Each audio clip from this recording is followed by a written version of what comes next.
বার্ষিকী সমাবেশ প্রতিষ্ঠাবার্ষিকী র্যালি ইসলামী ছাত্র আন্দোলন বাংলাদেশের এই সংগঠন 1991 সালের 23শে আগস্ট প্রতিষ্ঠিত হয়েছে আমাদের মরহুম পীর সাহেব মরহুম মুফতি সৈয়দ ফজলুল করিম রাহিমাহুল্লাহর মাধ্যমে।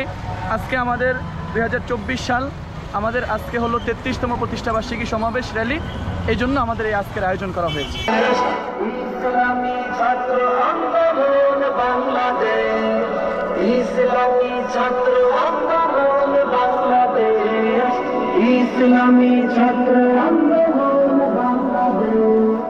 আমাদের তাকিয়ার বিপ্লব সংগঠন জীবন বাজি রেখে জিতাইল আমরা। আমাদের তালিম তাকিয়ার বিপ্লব সংগঠন জীবন বাজি রেখে জিতাইল আমরা।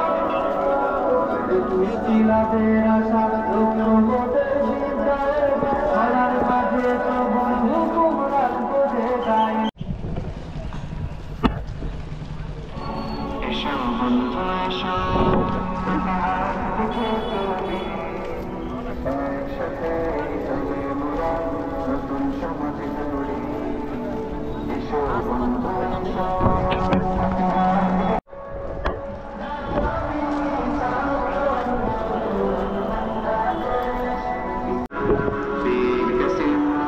খালিদের মতো বিরাম মানবতা উড়াবো মোরা এই ধারের বুকে তাওহীদের পতাকা।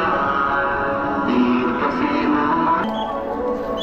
পথে করো সংগ্রাম কোরআনের ইসলামী ছাত্র আন্দোলন বাংলাদেশ, ইসলামী ছাত্র আন্দোলন বাংলাদেশ, ইসলামী ছাত্র আন্দোলন সামনে, ইসলামী ছাত্র আন্দোলন বাংলাদেশ।